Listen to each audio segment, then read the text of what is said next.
আসসালামু আলাইকুম দর্শক, আমন্ত্রণ দেশ ও জনপদের সংবাদে। আপনাদের সঙ্গে আছি আমি মেহনাজ মুন্নি। সাংকেতিক ভাষায় আমার সাথে সংবাদ উপস্থাপন করছেন আরিফুল ইসলাম। সমতা, ন্যায্যতা ও পারস্পরিক সম্মানের ভিত্তিতে বাংলাদেশকে একটি আত্মমর্যাদাশীল রাষ্ট্র হিসেবে প্রতিষ্ঠার লক্ষ্যে কাজ করছে বর্তমান সরকার। আজ বিকেলে জাতীয় সংসদের অধিবেশনে প্রধানমন্ত্রীর জন্য নির্ধারিত প্রশ্নোত্তর পর্বে কুমিল্লা ৯ আসনের সংসদ সদস্য মোহাম্মদ আবুল কালামের এক লিখিত প্রশ্নের জবাবে একথা বলেন প্রধানমন্ত্রী তারেক রহমান। এর আগে স্পিকার হাফিজউদ্দিন আহমেদ বীর বিক্রমের সভাপতিত্বে সংসদের অধিবেশন শুরু হয়। টাঙ্গাইল ৬ আসনের সংসদ সদস্য মোহাম্মদ রবি আউয়ালের এক প্রশ্নের জবাবে প্রধানমন্ত্রী বলেন, কৃষি খাতের চ্যালেঞ্জ মোকাবেলা করে কৃষি উৎপাদন ও উৎপাদনশীলতা বৃদ্ধির মাধ্যমে কৃষিকে টেকসই ও লাভজনক খাতে রূপান্তরের লক্ষ্যে কৃষক কার্ড চালু করা হয়েছে। পর্যায়ক্রমে দেশের সকল কৃষককে এই কার্ড প্রদান করা হবে। এক প্রশ্নের জবাবে সংসদ নেতা বলেন, পতিত জমি আবাদের আওতায় আনা এবং জমির সর্বোত্তম ব্যবহার নিশ্চিত করার জন্য ক্রপ জোনিং পদ্ধতি চালু করা হয়েছে। প্রাকৃতিক দুর্যোগে ক্ষতিগ্রস্ত কৃষকদের পুনর্বাসনের জন্য বিশেষ সহায়তা কার্যক্রম গ্রহণ করা হচ্ছে জানিয়ে তারেক রহমান বলেন, কৃষি পণ্য সংরক্ষণের লক্ষ্যে আধুনিক কোল্ড স্টোরেজ ও গুদাম নির্মাণ করা হচ্ছে। তিনি বলেন, কৃষি পণ্য রপ্তানির লক্ষ্যে উত্তরাঞ্চলে কৃষি পণ্য রপ্তানি অঞ্চল প্রতিষ্ঠা এবং কেন্দ্র স্থাপনের পরিকল্পনা রয়েছে সরকারের। এক প্রশ্নের জবাবে সংসদ নেতা বলেন, এলজিআরডি মন্ত্রণালয়ের অধীনে থাকা ২০০টি ভবন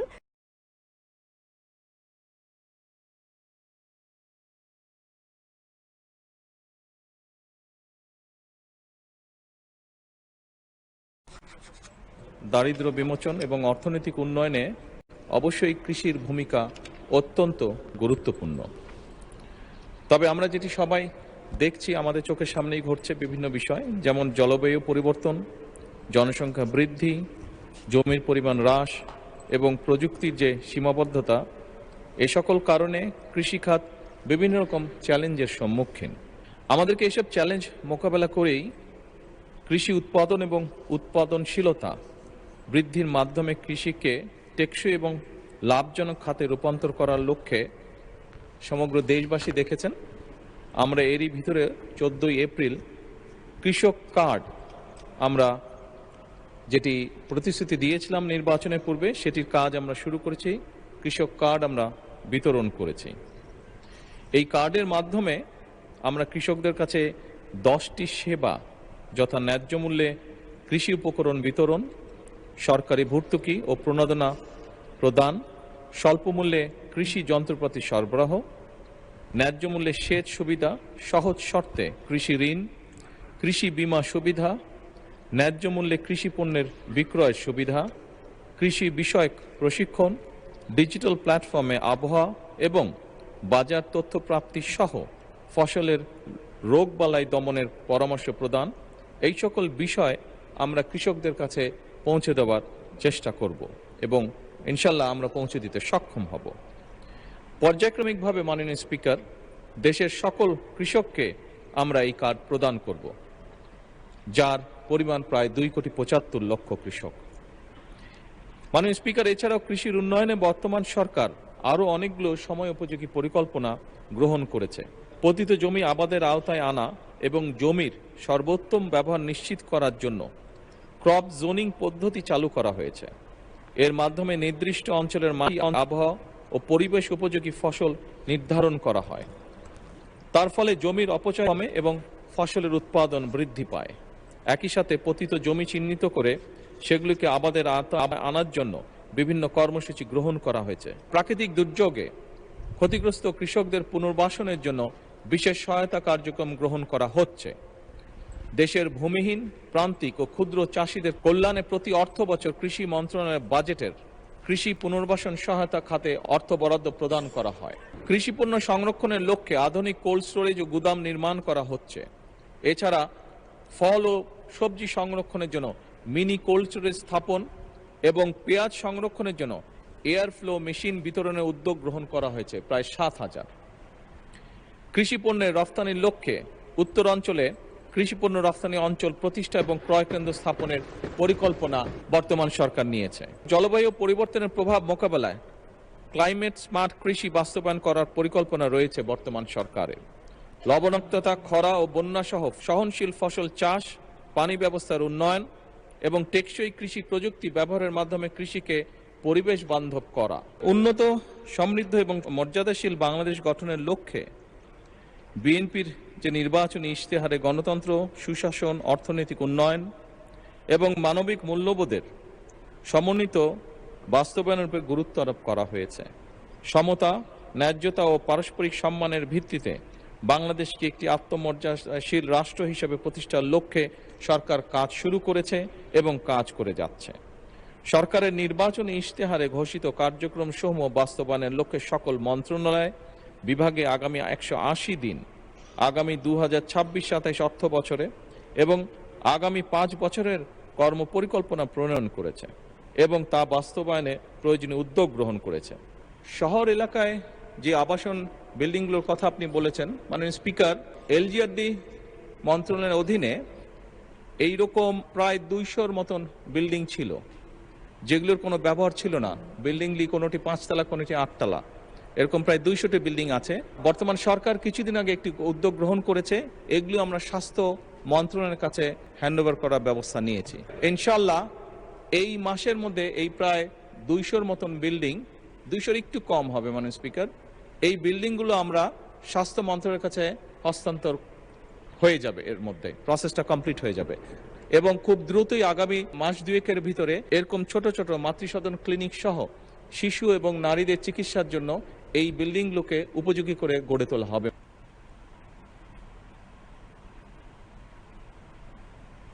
প্রধানমন্ত্রী তারেক রহমানের সঙ্গে সাক্ষাৎ করেছেন বাংলাদেশ স্কাউটসের জাতীয় কার্যনির্বাহী কমিটির সদস্যরা। আজ সচিবালয়ে মন্ত্রিপরিষদ বিভাগে প্রধানমন্ত্রীর বিশেষ সভাকক্ষে এই সাক্ষাৎ অনুষ্ঠিত হয়। প্রতিনিধি দলের নেতৃত্ব দেন মন্ত্রিপরিষদ সচিব নাসিমুল গনি। প্রধানমন্ত্রীর অতিরিক্ত প্রেস সচিব আতিকুর রহমান রুমন জানান, সাক্ষাতে স্কাউটসের বর্তমান কার্যক্রম ও ভবিষ্যৎ পরিকল্পনা সম্পর্কে প্রধানমন্ত্রীকে অবহিত করা হয়। প্রধানমন্ত্রী স্কাউটসের কর্মপরিকল্পনা শোনেন এবং তরুণ প্রজন্মকে দক্ষ, দেশপ্রেমিক ও মানবিক নাগরিক হিসেবে গড়ে তুলতে স্কাউটিং আন্দোলনের ভূমিকার প্রশংসা করেন। সাক্ষাতে ডিসেম্বরে অনুষ্ঠিতব্য ঢাকায় আন্তর্জাতিক স্কাউট সম্মেলন অনুষ্ঠানের বিষয়টি প্রধানমন্ত্রীকে অবহিত করা হয়। সাক্ষাতের শুরুতে প্রধানমন্ত্রীকে জাতীয় স্কার্ফ পরিয়ে দেয়া হয়। স্কাউটিং এর বিভিন্ন কার্যক্রম তুলে ধরে প্রধানমন্ত্রীর সহযোগিতা কামনা করেন স্কাউটসের জাতীয় কার্যনির্বাহী কমিটির সদস্যরা। সাক্ষাতে শিক্ষামন্ত্রী আ.ন.ম এহসানুল হক মিলন, প্রধানমন্ত্রীর উপদেষ্টা মাহাদি আমিন, মুখ্য সচিব এ.বি.এম আব্দুস সাত্তার, জনপ্রশাসন মন্ত্রণালয়ের সিনিয়র সচিব মোহাম্মদ এহসানুল হক সহ বাংলাদেশ স্কাউটসের জাতীয় কার্যনির্বাহী কমিটির সদস্যরা উপস্থিত ছিলেন। চলতি অর্থবছরের বোরো মৌসুমে ধান, চাল ও গমের সংগ্রহ মূল্য নির্ধারণ করা হয়েছে বলে জানিয়েছেন স্বরাষ্ট্রমন্ত্রী সালাউদ্দিন আহমেদ। তিনি আজ সচিবালয়ে খাদ্য পরিকল্পনা ও পরিধারণ কমিটির সভা শেষে এই তথ্য জানান। আগামী 3 মে থেকে 31 আগস্ট পর্যন্ত ধান, চাল সংগ্রহ করা হবে উল্লেখ করে মন্ত্রী বলেন, চলতি বোরো মৌসুমে 36 টাকা কেজি দরে 5 লাখ টন ধান এবং 49 টাকা কেজি দরে 12 লাখ টন সিদ্ধ চাল কেনা হবে। এছাড়া যুক্তরাষ্ট্র থেকে গম কেনার আলোচনা চলছে জানিয়ে তিনি বলেন, লক্ষ্যমাত্রা অনুযায়ী সেখান থেকে কেনা সম্ভব না হলে বাকিটা উন্মুক্ত দরপত্রের মাধ্যমে কেনা হবে। মানে ইউএসএ থেকে গমের আমদানির জন্য আমাদের একটা মেমো অফ আন্ডারস্ট্যান্ডিং হয়েছে প্রায় 7 লক্ষ মেট্রিক টনের মতো G2G। সেটা যদি আমরা টার্গেট ফুলফিল করতে পারি, এর বাইরে যেটুকুন সেটা আমরা ওপেন টেন্ডার মেথডেও যেতে পারি, অথবা যদি যুক্তরাষ্ট্র থেকে আমরা পরিমাণ মতো সরবরাহ না পাই G2G, সেক্ষেত্রেও আমরা ওপেন টেন্ডার মেথডে যেতে পারি অথবা অন্য কোনো দেশের সাথে G2G যেতে পারি। এটা ওপেন আছে। বর্তমানে আমাদের 17 লক্ষ 18 লক্ষ মেট্রিক টন মজুদ আছে চাল। এর বাইরেও আমরা এই বছর আরো বেশি লক্ষ্যমাত্রা নির্ধারণ করব বলে আশা করছি সামনে, যাতে আমাদের প্রকিউরমেন্টের উপরে নির্ভর করবে সেটা ফ্লেক্সিবল। সেই হিসাবে আমাদের এখন মজুদ আছে 17-18 লক্ষ মেট্রিক টন। এখন আমরা 5 লাখ টন এই বোরো মৌসুমে প্রকিউর করব। আমাদের ঘাটতি নেই। এই বছর মৌসুম ভালো এবং আমাদের যে আবহাওয়া রিপোর্ট সেই অনুসারে এখনো পর্যন্ত দুর্যোগের কোনো সম্ভাবনা ইনশাআল্লাহ নেই। সেই হিসাবে আমরা আমাদের লক্ষ্যমাত্রার চাইতেও বেশি উৎপাদন হবে বলে আশা করছি। আগামী জুলাই মাস থেকে সকল প্রাথমিক শিক্ষার্থীর কাছে স্কুল ড্রেস ও পাটের তৈরি ব্যাগ পৌঁছে দেওয়া হবে বলে জানিয়েছেন প্রধানমন্ত্রীর শিক্ষা উপদেষ্টা ও কার্যালয়ের মুখপাত্র মাহাদি আমিন। তিনি আজ সচিবালয়ে সাংবাদিকদের সঙ্গে আলাপকালে এই কথা জানান। এ সময় স্থানীয় সরকার, পল্লী উন্নয়ন ও সমবায় প্রতিমন্ত্রী মীর শাহে আলম উপস্থিত ছিলেন। প্রথম শ্রেণী থেকে প্রাথমিকভাবে কার্যক্রমটি পাইলট আকারে শুরু হচ্ছে জানিয়ে প্রধানমন্ত্রীর উপদেষ্টা বলেন, প্রতিটি উপজেলায় 2টি করে স্কুলে প্রাথমিক পর্যায়ে পোশাক ও ব্যাগ দেয়া হবে। 3টি মন্ত্রণালয়ের সমন্বিত উদ্যোগে প্রান্তিক এলাকা পর্যন্ত দেশীয় উৎপাদিত পণ্য পৌঁছে দেয়া হবে উল্লেখ করে তিনি বলেন, এই ক্ষেত্রে ন্যায্যতা ও সমতা নিশ্চিত করাই সরকারের লক্ষ্য। প্রাথমিক ও গণশিক্ষা মন্ত্রণালয়, বস্ত্র এবং পাট মন্ত্রণালয় এবং স্থানীয় সরকার মন্ত্রণালয়ের 3 মন্ত্রণালয়ের সম্মিলিত উদ্যোগে আমরা ইনশাল্লাহ জুলাই মাস থেকে দেশীয় পণ্য আমাদের কোমলমতি শিক্ষার্থীদের কাছে পৌঁছে দেওয়ার লক্ষ্যে দেশব্যাপী পর্যায়ক্রমে পাটজাত ব্যাগ এবং স্কুল ড্রেস পৌঁছে দেব। ইনশাল্লাহ জুলাই শুরু থেকে প্রাথমিকভাবে 2টি করে উপজেলায় প্রতি মাসে এবং প্রতিটি প্রাথমিক বিদ্যালয়ের ক্লাস 1 থেকে শুরু হবে। এ সময় স্থানীয় সরকার, পল্লী উন্নয়ন ও সমবায় প্রতিমন্ত্রী মীর শাহে আলম বলেন, সকল প্রাথমিক স্কুলে একই রকম পোশাক হবে। ইউনেস্কোর কারিগরি সহযোগিতা নিয়ে অপতথ্য ও ভুল তথ্যের নতুন চ্যালেঞ্জ মোকাবেলায় একটি কার্যকর রোড ম্যাপ তৈরির উপর গুরুত্ব আরোপ করেছেন তথ্য ও সম্প্রচার মন্ত্রী জহিরুদ্দিন স্বপন। বাংলাদেশে নিযুক্ত ইউনেস্কোর প্রতিনিধি ডক্টর সুশান ভাইজের সঙ্গে সৌজন্য সাক্ষাৎকালে মন্ত্রী এই আগ্রহের কথা জানান। আজ সচিবালয়ে তথ্য ও সম্প্রচার মন্ত্রণালয়ে মন্ত্রীর দপ্তরে এই বৈঠক অনুষ্ঠিত হয়। এ সময় ইউনেস্কোর প্রতিনিধি বাংলাদেশের সংস্থাটির চলমান কার্যক্রম সম্পর্কে মন্ত্রীকে বিস্তারিত জানান। ডক্টর সুশান ভাইজ গণমাধ্যম সংশ্লিষ্ট নীতিমালা এবং বিশ্বজুড়ে উদ্বেগের কারণ হয়ে ওঠা ভুল তথ্য ও অপতথ্য রোধে ইউনেস্কোর ভূমিকা মন্ত্রীর কাছে তুলে ধরেন। তিনি জানান, বর্তমানে অপপ্রচারের চ্যালেঞ্জ মোকাবেলায় ফ্যাক্ট চেকিং বা তথ্য যাচাইয়ের উপর ইউনেস্কো বিশেষ গুরুত্ব দিচ্ছে। এর অংশ হিসেবে বাংলাদেশের বিভিন্ন বিশ্ববিদ্যালয়ের শিক্ষার্থীদের এই বিষয়ে প্রশিক্ষণ দেয়া হচ্ছে। ইউনেস্কোর এই উদ্যোগকে স্বাগত জানিয়ে তথ্যমন্ত্রী বলেন, গণমাধ্যম সংশ্লিষ্ট বিভিন্ন ক্ষেত্রে ইউনেস্কোর সঙ্গে বাংলাদেশ সরকারের যৌথভাবে কাজ করার ব্যাপক সুযোগ রয়েছে। তিনি প্রযুক্তির এই যুগে তথ্যের স্বচ্ছতা বজায় রাখতে ইউনেস্কোর অভিজ্ঞতা ও দক্ষতাকে কাজে লাগানোর আহ্বান জানান। ইউনেস্কো প্রতিনিধি এই বিষয়ে সরকারকে সার্বিক সহযোগিতার আশ্বাস দেন। বৈঠকে তথ্য ও সম্প্রচার প্রতিমন্ত্রী ইয়াসের খান চৌধুরী এবং সচিব মাহবুবা ফারজানা উপস্থিত ছিলেন। রাজনীতি ও গণমাধ্যমে জবাবদিহিতার সংস্কৃতি শক্তিশালী করতে কাজ করার আহ্বান জানিয়েছেন তথ্য ও সম্প্রচার মন্ত্রী জহিরুদ্দিন স্বপন। আজ প্রেস ইনস্টিটিউট বাংলাদেশ পিআইবির উদ্যোগে সাংবাদিকতায় জেন্ডার সংবেদনশীলতা বিষয়ক ম্যানুয়াল মোড়ক উন্মোচন অনুষ্ঠানে তিনি এই আহ্বান জানান। তথ্যমন্ত্রী আরও বলেন, গণমাধ্যম শুধু তথ্য পরিবেশন করে না, এটি সমাজের দৃষ্টিভঙ্গিও গড়ে তোলে। তাই সাংবাদিকতায় জেন্ডার সংবেদনশীলতা নিশ্চিত করা অত্যন্ত জরুরি। অনুষ্ঠানে তথ্য সম্প্রচার মন্ত্রণালয়ের সচিব মাহবুবা ফারজানা সহ সংশ্লিষ্টরা বক্তব্য রাখেন। বক্তারা জানান, এই ম্যানুয়াল নারী ও শিশু বিষয়ক প্রতিবেদন তৈরিতে সহায়ক হবে এবং আরও দায়িত্বশীল ও অন্তর্ভুক্তিমূলক প্রতিবেদন তৈরিতে ভূমিকা রাখবে। এ সময় মন্ত্রী জেন্ডার সংবেদনশীলতা বিষয়ে সমাজের সম্মিলিত মূল্যবোধ সৃষ্টির পাশাপাশি এটিকে প্রাতিষ্ঠানিক রূপ দেওয়ার প্রতিও গুরুত্ব আরোপ করেন। চলমান পেশাদারিত্বকে ধারালো করার জন্য তার জবাবদিহিতার জায়গাটাকে যদি প্রাতিষ্ঠানিকীকরণ করতে না পারি, তাহলে কিন্তু এটা স্থবির থাকবে।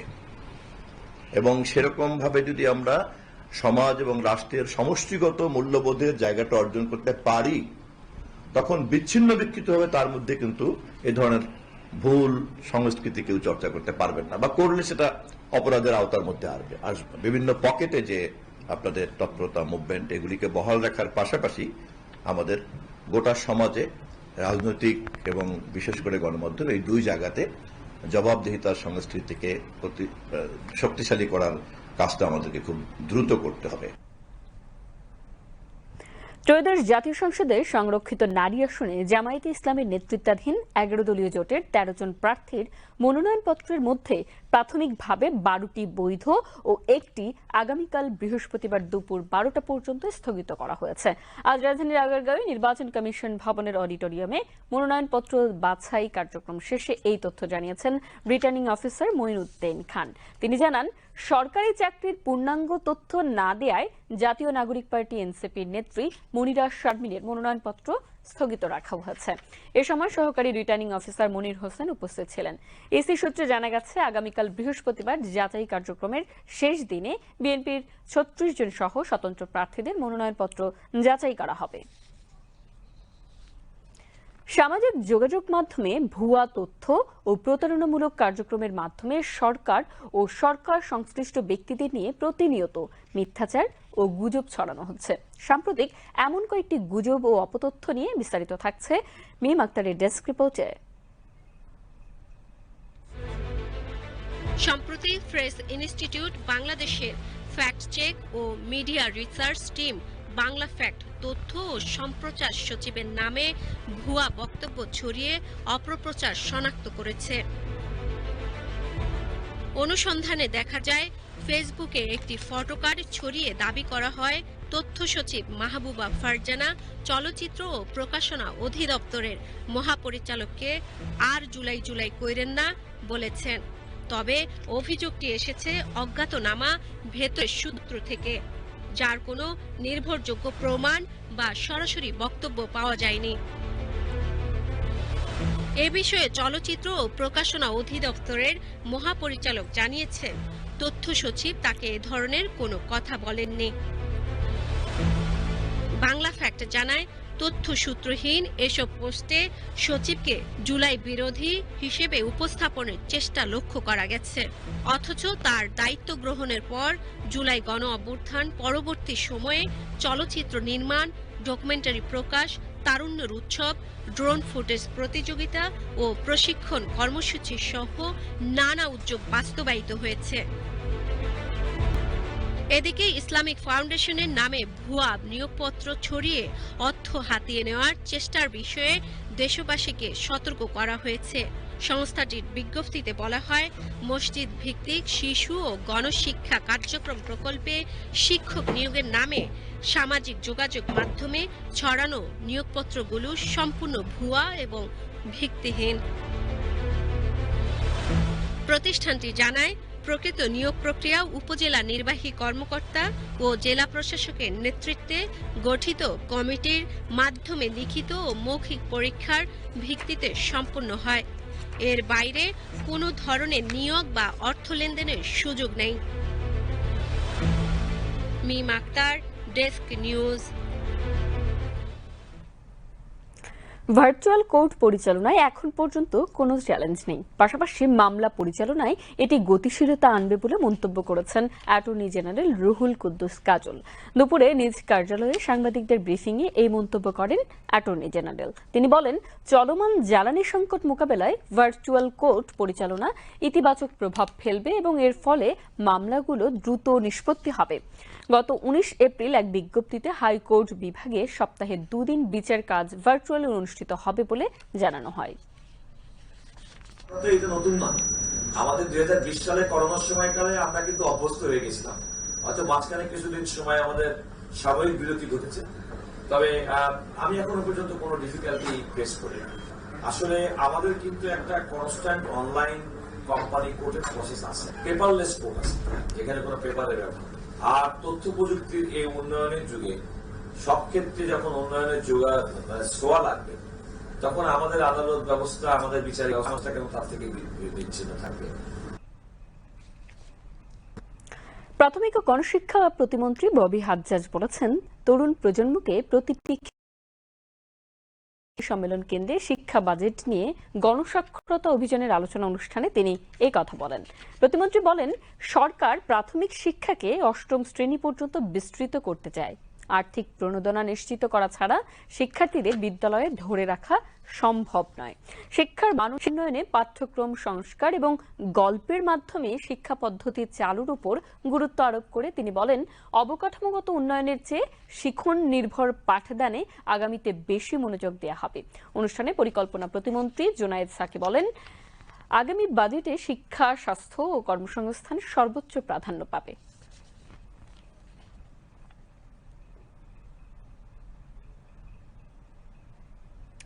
আগামী জুন থেকে বিমান বাংলাদেশ এয়ারলাইন্স ঢাকা টোকিও সরাসরি ফ্লাইট শুরু হবে বলে জানিয়েছেন বেসামরিক বিমান পরিবহন ও পর্যটন প্রতিমন্ত্রী এম রশিদুজ্জামান মিল্লাত। তিনি আজ বিকেলে সচিবালয়ে প্রধানমন্ত্রী তারেক রহমানের সঙ্গে বৈঠক শেষে সাংবাদিকদের সঙ্গে আলাপকালে কথা জানান।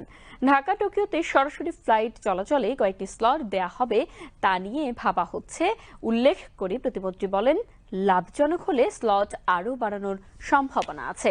এছাড়া আকাশপথে বিমান পরিবহন সুবিধা বাড়াতে 14টি বোয়িং বিমান কেনার পাশাপাশি কিছু বিমান লিজ নিতে এয়ারবাসের সঙ্গে আলোচনা চলছে জানিয়ে তিনি বলেন, প্রধানমন্ত্রীর নির্দেশনায় বিমান লিজ নেয়ার চিন্তা ভাবনাও চলছে। আমরা আজকে থেকে সিদ্ধান্ত গ্রহণ করেছি যে জুন মাস থেকেই আমাদের ফ্লাইটটা চালু হচ্ছে। এই ব্যাপারে সিদ্ধান্তটা গৃহীত হলো এবং আগামী কত স্লট দেওয়া যায় এটাকে চিন্তা করব আমরা, যে প্রফিটেবল হলে আমরা হয়তো সেখানে বাড়াবো।